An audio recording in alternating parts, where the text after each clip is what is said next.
रोज एक नई कहानी देखने के लिए चैनल को सब्सक्राइब करें और बेल आइकन दबाना ना भूलें। मोहन अपनी पत्नी विभा के साथ रहा करता था। मोहन की शादी को लगभग 4 साल हो गए थे, पर उसको अभी तक कोई संतान नहीं हुई थी। बस इसीलिए वो दूसरी शादी करता है, लेकिन किस्मत उसका साथ नहीं देती और अगले 2 साल बाद भी उसकी दूसरी बीवी को भी कोई बच्चा नहीं होता। बस यही जानने के लिए मोहन डॉक्टर के पास जाता है और अपनी तीनों बीवियों के साथ खुद का भी चेकअप करवाता है, जहां उसको डॉक्टर से पता चलता है, मोहन जी, प्रॉब्लम आपकी पत्नियों में नहीं बल्कि प्रॉब्लम तो आप में है। आप कभी भी बाप नहीं बन सकते। डॉक्टर की बात सुनकर मोहन को बहुत बुरा लगता है और वो अपने घर चला आता है। मोहन काफी उदास था। अपने पति को ऐसे उदास देखकर मोहन की तीनों बीवियां आपस में बात करती हैं। रानी, निशा, मैं सच कहूँ तो मुझे माँ बनने का सुख चाहिए। पर दीदी, आपको तो पता है कि प्रॉब्लम्स हमारे अंदर नहीं बल्कि हमारे पति के अंदर है। और कौन सी औरत होगी जिसको माँ बनने का सुख नहीं चाहिए।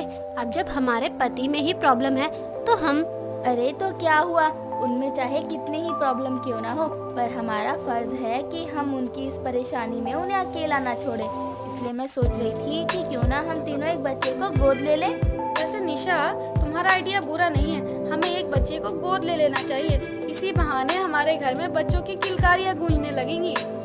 रानी और विभा निशा की बातों से सहमत होती हैं और अगले कुछ ही दिनों में वो सभी मिलकर एक लड़के को गोद ले लेती हैं, जिसका नाम वो लोग करण रखते हैं। समय गुजरता है और करण को उसकी तीनों माँ बहुत प्यार देती हैं। देखते ही देखते 25 साल गुजर जाते हैं और बहुत जल्द अब करण शादी करके नीतू को घर लेकर आता है। आज नीतू की पहली रसोई थी।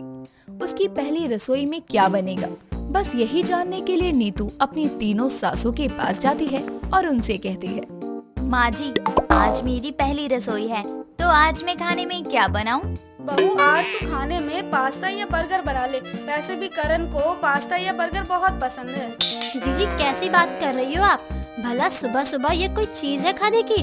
और रही पसंद की बात, तो करण को तो छोले भटूरे भी बहुत पसंद है। उस नाते तो बहू को छोले भटूरे बनाने चाहिए। बहू, एक काम कर, तू ये पास्ता वास्ता छोड़, बल्कि छोले भटूरे बना ले। ऐसे कैसे छोले भटूरे बना ले? सुबह सुबह लोग भगवान की पूजा करते हैं, साथ ही भगवान को भोग भी चढ़ाया जाता है। इसलिए बहू तो सिंपल और सादा खाना बनाएगी। नीतू बहू, एक काम कर, तू सादा सा हलवा पूरी सब्जी और खीर बना दे।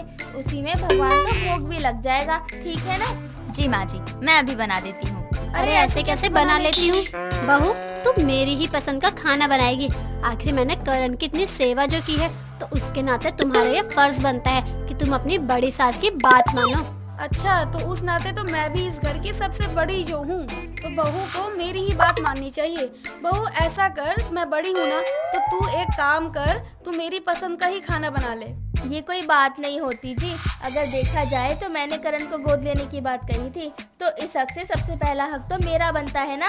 वो सभी आपस में बहस कर ही रहे थे कि तभी वहाँ पर करण और मोहन आ जाते हैं और उनको इस तरह से लड़ते झगड़ते देखकर करण अपनी पत्नी नीतू से बोलता है, नीतू, तुम एक काम करो, तुम ना किसी की मत सुनो और मेरी मानो ना। तुम तीनों माँ की पसंद का खाना बना दो।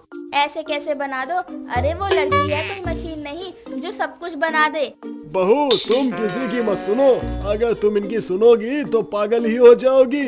मेरी मानो तो इन तीनों की एक एक पसंद का खाना बना दो। इस तरह से इनका मुंह भी नहीं बनेगा और इनकी पसंद का खाना भी बन जाएगा। इस तरह से अब नीतू अपनी तीनों सासों की एक एक पसंद का खाना बनाती है और इसी के साथ नीतू की पहली रसोई हो जाती है और सभी उसके खाने की बेहद तारीफ भी करते हैं। खाने के बाद अब सभी लोग नीतू को उपहार के साथ बहुत सारा आशीर्वाद भी देते हैं। इसी तरह से अब उनका खुशहाल जीवन गुजर रहा था। ऐसे ही एक दिन नीतू अपनी कमरे में बैठी हुई थी। तभी वहाँ पर निशा अपने हाथों में तेल लिए आती है और अपनी बहू से कहती है, बहू, मेरे सर में बहुत दर्द हो रहा है, जरा तुम मेरे सर में तेल लगाकर मेरे सर की मालिश कर देगी क्या? हाँ हाँ, क्यों नहीं माँ जी, आइए बैठिए, मैं आपके सर की अभी मालिश कर देती हूँ। नीतू अब अपनी सास के सर में तेल की मालिश करने लगती है। तभी वहाँ नीतू की बीच वाली सास आती है और अपनी बहू से कहती है, बहू, तू यहाँ अपनी तीसरी सास को तेल लगा रही है? चल अब छोड़ इसको। मैं क्या कह रही थी कि तेरा स्टाइल बहुत अच्छा है, इसलिए तू मेरे साथ मार्केट चल वहाँ चलकर तू मुझे तेरी पसंद की साड़ियाँ दिला दे कुछ।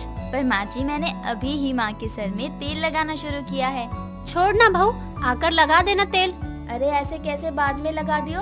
तुमसे पहले मैं यहाँ आई थी तो बहू मेरे ही तेल लगाएगी। जब मेरे सर की मालिश हो जाएगी तब तुम इसको अपने साथ ले जाना। जी नहीं, मैं इसको अभी और इसी वक्त अपने साथ लेकर जाऊंगी। चल बहू। वो खुद से बातें कर ही रही थी कि तभी वहाँ पर विभा भी आ जाती है और उन दोनों की बहस देखकर वो बोलती है, तुम इस तरह से क्यों लड़ रही हो? खैर मुझे क्या, तुम दोनों लड़ रही हो तो लड़ती रहो। तब तक मैं अपनी बहू को अपने साथ छत पर लेकर जाती हूँ। चल बहू छत पर चल, बहुत सारे कपड़े हैं, मुझसे अकेले नहीं उतारे जाएंगे। इस तरह विभा मौके का फायदा उठा लेती है और नीतू को अपने साथ छत पर ले जाती है। समय गुजरता है। समय के साथ बेचारी नीतू अपनी तीनों सास की इस लड़ने वाली आदत से परेशान हो जाती है, पर वो कभी अपनी सास से ऊंची आवाज में बात नहीं करती और चुपचाप अपनी सास की बातें मानती। ऐसे ही एक रोज नीतू की तीनों सास एक साथ बैठकर टीवी देख रही थी। तभी उनकी एक पड़ोसन उनके घर आती है और इन तीनों से कहती है। उसकी ये बात सुनकर पड़ोसन किचन में जाती है और नीतू से चावल मांगती है। नीतू अब उसे चावल दे देती है। तभी पड़ोसन नीतू को भड़काने की सोचती है। क्या बहू, तेरे घर से तो बहुत आवाजें आती हैं। लगता है तेरे घर में बहुत लड़ाइयाँ होती है। खैर तू तो ये सब अभी देख रही है, तुझे पता भी है मैं तो यहाँ कब से रह रही हूँ। जब से रह रही हूँ तब से सुन रही हूँ ये सारी चीजें। तेरी शादी से पहले काफी आवाजें आया करती थी। लगता है तेरी सासों के बीच में बनती नहीं है। हाँ वैसे बनेगी भी क्यों, आखिर वो तीनों है तो सौतन ही ना। आंटी जी, भले ही आप यहाँ शुरू से रहती हैं, पर मैं इतना जानती हूँ कि मेरी सास कभी आपस में लड़ नहीं सकती। और रही बात सौतन की, तो मैं आपको बता दूं कि भले ही वो तीनों सौतन हो, पर उनमें बहनों से भी ज्यादा प्यार है। इसलिए आप मुझे मेरी सासों के बारे में ना ही बताएं तो ज्यादा अच्छा है। मैं तो बस तुझे बता रही थी, बाकी मुझे क्या, तेरे घर का मामला है, मैं क्यों बोलूं। जी आंटी जी, ये आपने बहुत ही अच्छा सोचा है। लीजिए आपके चावल। पड़ोसन चावल लेकर वहाँ से चली जाती है, पर ये सब कुछ दूर खड़ी निशा सुन लेती है। अपनी बहू के मुंह से अपने बारे में ऐसी बात सुनकर निशा को बहुत अच्छा लगता है। जिसके बाद निशा रानी और विभा के पास जाती है और आज की बात अपनी दोनों बहन जैसी सौतन को भी बताती है। ये सुनने के बाद अब उन तीनों को ही अपनी बहू पर काफी गर्व होता है। थोड़ी देर बाद जब नीतू अपनी सास के पास बैठती है, तब उसकी सास उसको सारी बात बताते हुए धन्यवाद करती है। जिसके बाद नीतू अपनी सासों से कहती है, माँ जी, मैं हूँ 3 सासों की एक बहू।